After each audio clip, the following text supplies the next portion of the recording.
இந்த ஓட்டக்கண்ணிக்கு இந்த மருந்து 8 வேளை, இந்த மருந்து ஒரு நாளைக்கு 8 சொட்டு, 8 வேளை. இந்த மருந்து 2 சொட்டு, இந்த மருந்து 8 வேளை. சரிங்களா? இது 3 2 8 வேளை, இது வந்து 2 வேளை. இந்த ஆயில்மெண்ட் 1 1 வேளை, 1 2 வேளை. ஸ்ப்ரை பேப்பரு இது ஒரு சொட்டு மருந்து, இது 2 வேளை போடணும்.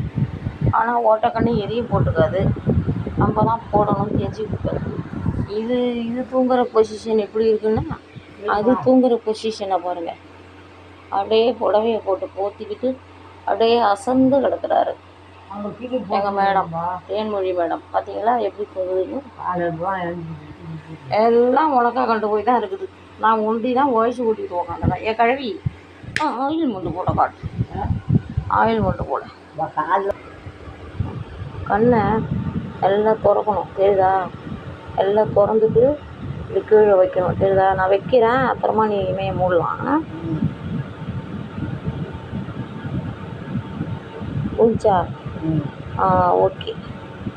இந்த கண்ணில் தான் ஃப்ரெண்ட்ஸ் எங்கள் கிழவிக்கு புண்ணு, ஓட்டை விழுந்து விட்டது.